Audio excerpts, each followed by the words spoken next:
السلام علیکم ورحمۃ اللہ وبرکاتہ۔ بسم اللہ الرحمن الرحیم۔ جی ناظرین، آج ہم جس حوالہ سے گفتگو کرنے جا رہے ہیں وہ یہ ہے، آیا کہ آپ اس معاشرے کے اندر دیکھیں گے اگر کوئی بچہ بیمار ہوتا ہے تو ہم اس کے گلے میں تعویذ ڈال دیتے ہیں۔ کوئی بڑا ہے تو اس نے بازو پہ باندھا ہے، کہیں کہیں باندھا ہوا ہے۔ آیا کہ یہ تعویذ پہننا ٹھیک ہے یا یہ شرک ہے؟ اسی حوالہ سے ناظرین آج ہم آپ کو چند علماء کی ویڈیو دکھاتے ہیں، پھر انشاءاللہ ناظرین اسی حوالہ سے ہم بھی گفتگو کریں گے۔ تو آئیے ناظرین مل کے ویڈیو دیکھتے ہیں۔ قرآن پاک کی آیات کو تعویذ بنا کر گلے میں ڈالنا، بازو پر باندھنا جائز ہے یا نہیں، اور اس پر بھروسہ کرنا صحیح ہے یا غلط؟ قرآن پاک کے تعویذ گلے میں ڈالنا سنت رسول اللہ صلی اللہ علیہ وسلم سے ثابت نہیں ہے، مسنون عمل نہیں ہے۔ قرآن پاک کے تعویذ گلے میں ڈالنا مسنون نہیں ہے، سنت سے ثابت نہیں ہے۔ اب آپ میں سے کئی لوگ سوچتے ہوں گے کہ پتہ نہیں مولوی صاحب کا دماغ خراب ہے، قرآن پاک میں نہیں آتا کہ اللہ نے قرآن کو شفا کہا ہے؟ آتا یا نہیں آتا؟ قرآن شفا ہے نا، تو جب قرآن شفا ہے تو گلے میں ڈال لو تو کیا حرج ہے؟ ہمارے ہاں زیادہ بحث کیا حرج کی رہتی ہے، کیا حرج ہے؟ یہ بھی تو دین ہی ہے نا، اللہ کا نام ہی تو ڈالا ہے، فاتحہ ہی تو لکھی ہے۔ میں کہتا ہوں جس قرآن میں قرآن کو شفا کہا ہے اسی قرآن میں اللہ نے شہد کو بھی شفا کہا ہے۔ شہد شفا ہے یا نہیں؟ شہد میں اللہ نے شفا رکھی ہے نا، تو 1 کلو شہد کی بوتل لے کے گلے میں رسی باندھ کے گلے میں ڈال لو، اور کوئی پوچھے یہ کیا کر رہے ہو تو بھائی شفا ہے، قرآن میں آیا شہد میں شفا ہے۔ وہ کہے گا دماغ خراب ہے تمہارا، اس کو کھانے سے شفا ہے، بوتل گلے میں لٹکانے سے شفا نہیں ہے۔ تو ہم کہیں گے بھائی قرآن پڑھنے سے شفا ہے۔ قرآن اگر آپ کے گھر میں جادو ہے، جنات کا اثر ہے، شیطانی معاملات ہیں، سورۃ بقرہ پڑھیے شیطان بھاگ جائے گا۔ گھر میں آنے جانے کی دعائیں پڑھیے شیطان بھاگ جائے گا۔ کھانا کھانے کے پہلے کی دعائیں پڑھیں، بیوی کے پاس جانے کی دعائیں پڑھیں، شیطان بھاگ جائے گا۔ یہ شیطان سے بچنے کے طریقے ہیں۔ اور تعویذ گلے میں لٹکانا قرآن کی آیات کا، اس میں ایک اور خرابی یہ ہے، جب باتھ روم میں جاؤ تو قرآن ساتھ لے جا سکتے ہو؟ جی نہیں لے جا سکتے، تو گلے میں جو لگا ہوا ہے یہ تو ساتھ جاتا ہے نا۔ جب جنبی حالت میں ہو قرآن پکڑ سکتے ہو، تو جب یہ گلے میں لٹکا ہوا یہ تو ساتھ رہتا ہے نا، اس لیے قرآن اس کام کے لیے نہیں آیا۔ کسی کو اگر یہ وسوسہ ہے کہ اللہ شفا دینے والا ہے پھر تعویذات کیوں لے، اس میں کیسے اثر ہو سکتا ہے؟ تو یاد رکھیں کہ بچوں یا بڑوں کو تعویذ پہنانا بالکل جائز ہے، جبکہ وہ تعویذ آیات قرآنیہ یا اسماء الہیہ یا دعاؤں پر مشتمل ہے۔ بعض احادیث میں تعویذ کی جو ممانعت آئی ہے نا، اس سے مراد وہ تعویذات ہیں جو ناجائز الفاظ پر مشتمل ہو، جیسا کہ زمانہ جاہلیت کے تعویذات ہوتے تھے۔ تعویذات اسماء الہی و کلام الہی و ذکر الہی سے ہوتے ہیں، ان میں اثر نہ ماننے کا جواب وہی بہتر ہے، جو اثر نہیں مانتا اس کے لیے وہ جواب بہتر ہے جو حضرت شیخ ابو سعید ابو الخیر رحمۃ اللہ تعالیٰ نے ایک ملحد یعنی بے دین کو دیا تھا، جس نے تعویذات کے اثر میں کلام کیا کہ بھئی تعویذات میں کچھ اثر نہیں ہوتا۔ حضرت قدس سرور نے فرمایا تو عجیب گدھا ہے، جب اس نے اعتراض کیا نا کہ وہ اثر نہیں ہوتا تعویذ میں، تو کہا تو عجیب گدھا ہے۔ وہ دنیاوی طور پر بڑا معزز بنتا تھا، یہ لفظ سنتے ہی اس کا چہرہ سرخ ہو گیا، گردن کی رگیں پھول گئی اور بدن غیظ سے کانپنے لگا۔ تم کہتے تھے تعویذ میں اثر نہیں ہوتا ہے، اب خود دیکھو کہ گدھے کا نام کا اثر تم نے مشاہدہ کر لیا کہ میں نے تمہیں گدھا کہا، تمہارے اتنے بڑے جسم کی کیا حالت ہو گئی، تمہیں گدھا کہنے پر تمہارے جسم کی کیا حالت کر دی، لیکن مولا عز و جل کے نام پاک سے تم منکر ہو کہ اس کا اثر نہیں ہوتا ہے۔ دیکھیں اس کا بھی بارہا جواب دیا کہ نبی کریم صلی اللہ علیہ وسلم نے اپنے دور مبارکہ میں یقیناً صحابہ کرام علیہم رضوان کو یہ جملے ارشاد فرمائے ہیں کہ تعویذ استعمال نہ کرو، جس نے تعویذ پہنا اس نے شرک کیا وغیرہ۔ لیکن اس سے مراد کیا ہے اصل میں یہ دیکھنا ہوگا، اور جس تناظر میں نبی کریم صلی اللہ علیہ وسلم یہ جملے ارشاد فرما رہے ہیں وہ پس منظر بھی دیکھنا ہوگا کہ کیا ایسا ماحول تھا کہ نبی کریم صلی اللہ علیہ وسلم نے منع فرمایا؟ کیا اس وقت اس طرح اللہ تعالیٰ کے نام کے یا قرآن کے صحابہ کرام تعویذات بغیر نبی کریم صلی اللہ علیہ وسلم کی اجازت کے دینا شروع ہو گئے تھے، جس کی بنا پر نبی کریم نے دیکھ کے فرمایا کہ یہ تعویذات تو شرک ہیں، ان کو ختم کرو؟ کیا ایسا تھا؟ اگر تھا تو ثابت فرمائیں۔ ایسا ہرگز نہیں تھا۔ صحابہ کرام نبی کریم صلی اللہ علیہ وسلم کی ہدایت کے بغیر بالکل عمل نہیں کرتے تھے۔ معلوم یہ ہوا کہ یہ وہ تعویذات ہیں جو پہلے سے زمانہ جاہلیت میں چلتے چلے آ رہے تھے، اور وہ یقینی سی بات ہے کہ زمانہ جاہلیت کے تعویذات کلام الہی پر تو مشتمل نہیں ہوں گے، پاکیزہ کلمات پر، اسماء الہیہ پر مشتمل نہیں ہوں گے، بلکہ وہ کفریہ اور شرکیہ کلمات پر مشتمل تعویذات تھے جو وہ لوگ استعمال کرتے تھے۔ جب مذہب اسلام آیا تو نبی کریم صلی اللہ علیہ وسلم نے ان تعویذات سے منع فرمایا، اور رحمت کونین صلی اللہ علیہ وسلم کی اکثر یہ عادت مبارکہ آپ دیکھیں گے کہ جب اللہ تعالیٰ نے کسی چیز کا حکم ممانعت نازل فرمایا تو میرے آقا صلی اللہ علیہ وسلم نے اس سے متعلق جو جائز چیزیں تھیں انہیں بھی اس لیے منع فرما دیا کہ اس حرام کو اگر ہم حرام کہہ کر روکیں لیکن اس سے متعلقہ چیزوں کے استعمال کی اجازت دے دیں تو آہستہ آہستہ لوگ اسی حرام میں مبتلا ہو سکتے ہیں۔ جیسے مثال کے طور پہ شراب کی حرمت کا حکم نازل ہوا تو جن مخصوص برتنوں میں شراب پی جاتی تھی رحمت کونین صلی اللہ علیہ وسلم نے ان برتنوں کا استعمال بھی ممنوع قرار دے دیا۔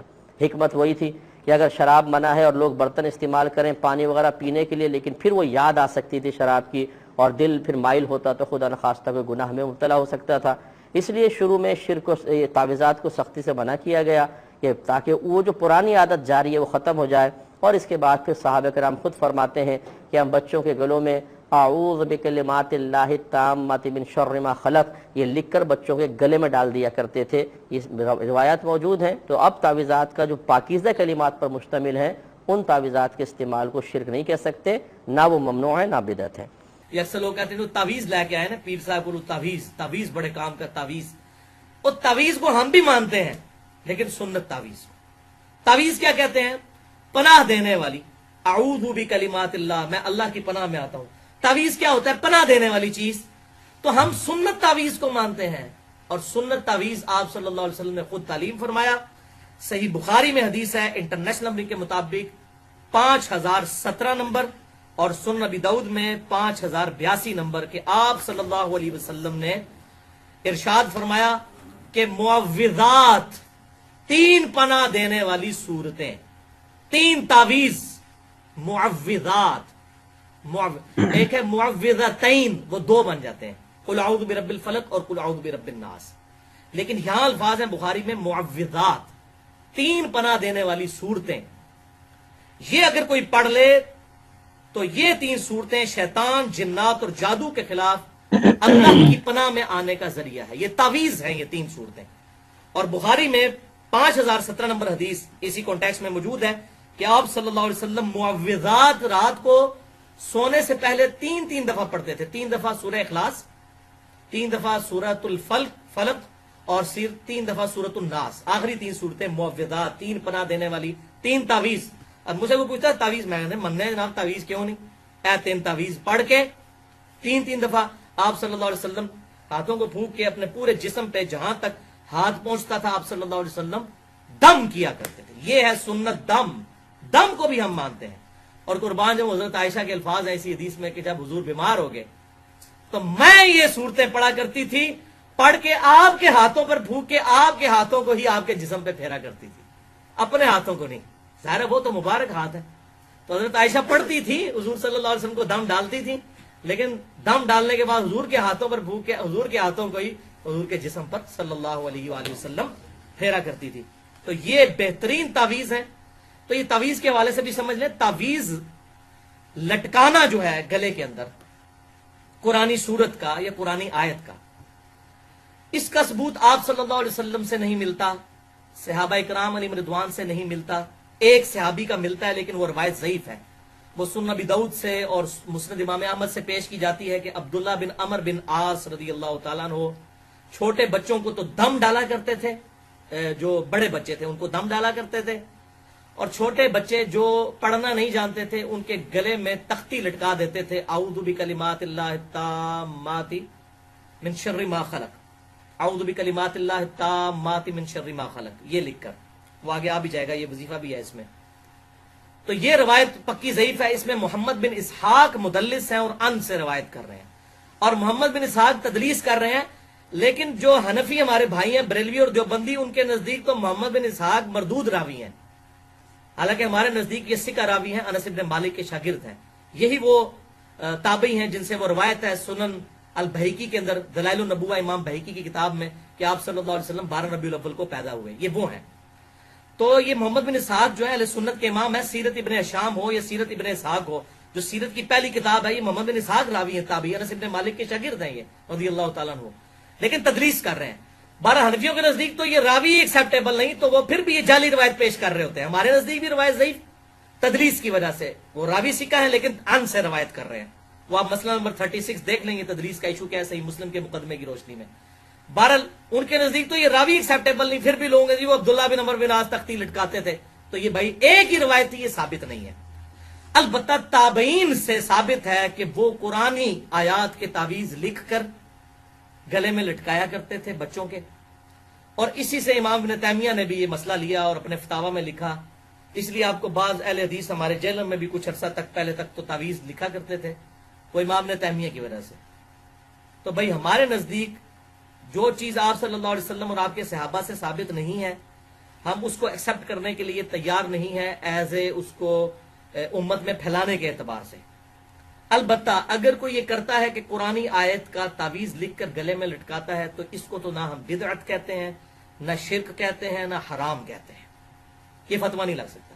اور یہ جو حدیثیں پیش کرتے ہیں جس نے تعویذ لٹکایا وہ اس نے شرک کیا، وہ تعویذ کی ہی طرف ہو گیا، یہ آپ صلی اللہ علیہ وسلم نے ان تعویذات کے بارے میں فرمایا جو شرکیہ تعویذ اس وقت لکھے جاتے تھے۔ آپ تو مسلم شریف کی حدیث نہیں سن چکے؟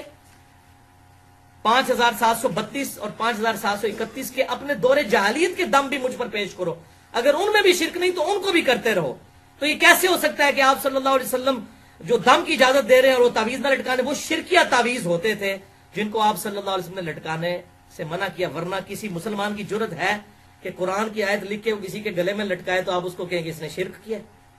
آپ چلیں بہت سخت ہے تو بدعت کہہ سکتے ہیں کہ یہ ثابت نہیں ہے، تو آپ بدعت کہتے ہیں، ہم تو بدعت بھی نہیں کہتے کیونکہ تابعین سے ثابت ہے۔ تو جو چیز تابعین سے ثابت ہو اور اس معاملے میں کوئی اختلاف نہ پایا جاتا ہو تو ہم اس کے اوپر کوئی فتویٰ نہیں لگاتے۔ یہ تو کتاب و سنت کا الحمدللہ منہج اور سلف کا فہم ہے، اس حوالے سے میں نے آپ کو کلیئر کر دیا۔ البتہ یہ جو بسم اللہ کے 786 حرف لکھے ہوئے ہیں، محمد کے 92 رکھے ہوئے ہیں، اللہ کے 66 رکھے ہوئے ہیں، یہ حروف ابجد، اور ان کے تعویذ لکھنا، یہ تو قطعاً کسی صورت ہی ثابت نہیں ہے، اور یہ تو قرآن پاک کے ساتھ بالکل انہوں نے مذاق بنایا ہوا ہے، اور الٹا یہ تعویذ لکھ کر جو ہے وہ روٹی روزی چلا رہے ہیں۔ اس طرح کے معاملات کرنے کی بھائی اسلام میں کوئی اجازت نہیں ہے، بالکل قرآن حکیم کی تعریف ہے۔ اس طریقے سے حروف ابجد کو ہم مانتے ہیں، اگر کوئی حروف ابجد کے اعتبار سے کوئی چیز لکھتا ہے، لیکن اس کے اثرات اگر کہیں کہ آپ وہ عربی کی وہ عبارتوں والے ہیں تو اس قسم کے یہ اثرات نہیں ہوتے ہیں، نہ اس کی کوئی گنجائش ہے۔ تعویذ لٹکانے کے اعتبار سے میرا اپنا پوائنٹ آف ویو یہ ہے بھائیوں کہ دیکھیں شہد کے چاٹنے میں ہی شفا ہوگی نا، سورۃ النحل میں آیا کہ شہد میں شفا ہے، تو اب کوئی شہد کی بوتل گلے میں لٹکا لے کہ جی قرآن میں آیا شہد میں شفا ہے، تو شہد سے شفا حاصل کرنے کا طریقہ بھی آپ صلی اللہ علیہ وسلم نے سکھایا، جو بخاری مسلم میں آتا ہے، ایک صحابی کا پیٹ خراب ہو گیا، آپ نے فرمایا اسے شہد دو، وہ بھائی آیا کہا جی اور خراب ہو گیا، فرمایا کہ اللہ کا قرآن سچا ہے، تیرا بھائی جھوٹا ہے، ٹھیک ہے دوبارہ شہد دے، 2-3 دفعہ دیا تو شفا ہو گئی۔ تو یعنی کوئی یقین نہیں تھا نا بھی اس کا بنا ہوا، اس حوالے سے یقین بنے گا تو پھر شفا ہوگی نا، یقین بھی ضروری ہوتا ہے، یہ بھی یاد رکھیں۔ صرف یہ دم درود جو ہے نا یہ زور نہیں لگاتے جب تک آپ کا یقین پیچھے نہیں ہے، یقین ہوگا تو پھر زور لگے گا، وہ عزیمت ہوتی ہے نا۔ اسی لیے عامل جو عامل ہوتا ہے، پرہیزگار شخص ہوتا ہے، اس کا پڑھنا اور عام بندے کے پڑھنے میں فرق ہے۔ احمد بن حنبل رحمہ اللہ کے بارے میں آتا ہے، لوگ ان کے پاس لوگوں کو لے جاتے تھے تو وہ جب ایک دفعہ جن کو کہتا نکل جاتا وہ نکل بھی جاتا تھا، تو اس طرح کے معاملات بھی ہو جاتے تھے، عزیمت ہوتی ہے ایک پرہیزگار شخص کی۔ تو بہرحال میرا اس میں پوائنٹ آف ویو یہ ہے کہ جیسے شہد کی بوتل نہیں گلے میں لٹکائی جا سکتی، لٹکا سکتا ہے کوئی کہے گا لٹکائیں، ہم کہیں گے شہد کو چاٹے تب شفا ہوگی، تو طریقہ بتایا ہے۔ تو قرآن میں جو شفا آئی سورہ بنی اسرائیل میں آئے کہ قرآن میں شفا ہے، سورہ یونس میں آئے کہ شفا ہے، اس شفا کو حاصل کرنے کا طریقہ تو بتا دیا۔ یہ 3 تعویذ ہیں معوذات، 3 پناہ دینے والی صورتیں، قل هو اللہ احد اور قل اعوذ برب الفلق اور قل اعوذ برب الناس، یہ پڑھ کر پھونکیں، یہ ہمارے ان اذکار میں۔ جی ناظرین، آپ نے یہ ویڈیو ملاحظہ فرمائی، تو ناظرین یقین مانیے ہم اللہ اور اس کے رسول کے فرمان کو چھوڑ کر اور ان کاموں کے پیچھے لگ گئے ہیں۔ بلکہ ناظرین میں تو ایک حدیث بھی غالباً پڑھ رہا تھا، غالباً یہ سنن ابو داؤد کی حدیث ہے یا جامع ترمذی کی حدیث ہے کہ نبی پاک صلی اللہ علیہ وسلم کے پاس ایک بندہ آیا، اس نے لوہے کا کڑا پہنا ہوا تھا۔ تو جیسے آپ بھی دیکھیں گے معاشرے کے اندر کہ کچھ لوگوں نے کالے رنگ کا دھاگا باندھا ہوتا ہے، کسی نے سرخ رنگ کا باندھا، کسی نے گرین کلر کا باندھا ہوتا ہے، کسی نے لوہے کے کڑے پہنے ہوتے ہیں، کسی نے سلور کے، خیر تو نبی پاک صلی اللہ علیہ وسلم فرمانے لگے یہ کیوں پہنا ہوا ہے، یہ کیوں پہنا ہے تو نے؟ کہنے لگا یہ اس کی وجہ سے، یہ جو مجھے بیماری ہے اس کی وجہ سے میں بچا رہتا ہوں۔ نبی پاک صلی اللہ علیہ وسلم نے فرمایا اگر اسی حالت میں تو دنیا سے چلا گیا، تو نے اپنی دنیا بھی برباد کر لی اور آخرت بھی برباد کر لی، کیا تیرا بھروسہ سارا اس کے اوپر ہو گیا؟ ایک اللہ کے اوپر آپ کیوں نہیں توقع رکھتے؟ تو ناظرین دیکھیں، آپ سورۃ الفاتحہ ہے وہ پڑھیں، اگر کوئی بچہ بیمار ہے یا نظر بد لگی ہے تو آپ سورۃ فاتحہ پڑھ کے دم کریں۔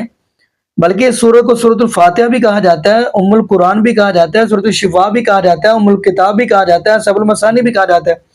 اور بلکہ نبی پاک صلی اللہ علیہ وسلم نے دعا بتلائی ہے، صحیح البخاری کے اندر یہ حدیث موجود ہے کہ نبی پاک صلی اللہ علیہ وسلم اپنے دونوں نواسے حضرت حسن اور حضرت حسین رضی اللہ تعالی عنہما کو کون سی دعا پڑھ کے دم کیا کرتے تھے؟ تو آئیے ناظرین وہ ہم بھی دعا پڑھتے ہیں۔ نبی پاک صلی اللہ علیہ وسلم یہ جملے کہا کرتے تھے اعوذکم بکلمات اللہ التامۃ من کل شیطان وہامۃ ومن کل عین لامہ، یہ حدیث ہے صحیح البخاری کی۔ تو آئیے اس حدیث کا ترجمہ بھی دیکھتے ہیں۔ ترجمہ کیا ہے؟ نبی پاک صلی اللہ علیہ وسلم فرماتے ہیں میں تم دونوں کو ہر شیطان اور زہریلے جانور سے اور ہر لگی جانے والی نظر سے اور ہر لگ جانے والی نظر سے اللہ تعالیٰ کے مکمل کلمات کی پناہ میں دیتا ہوں۔ تو ناظرین یہ تو نبی پاک صلی اللہ علیہ وسلم نے ہمیں یہ کلمات بتائے، ہم یہ پڑھے ہیں، ہم کس کام کی طرح چل پڑے ہیں؟ ہمیں تو چلنا چاہیے تھا اللہ اور اس کے رسول کی طرف، اور ہم حیرانگی والی بات ہے۔ باقی ناظرین یہاں پہ میں دعا ہی کرتا ہوں اللہ پاک ہمیں نبی پاک صلی اللہ علیہ وسلم کی شریعت کے مطابق زندگی گزارنے کی فکر دے، اور اللہ پاک ہمیں 5 وقت کا پکا اور سچا نمازی بنا دے، اور جتنے بھی بے اولاد جوڑے ہیں اللہ پاک سب کو نیک نورینہ صحت تندرستی والی ایمان والی لمبی زندگی والی اولاد عطا فرما دے۔ جزاکم اللہ خیرہ، احسن الجزاء، السلام علیکم ورحمۃ اللہ وبرکاتہ۔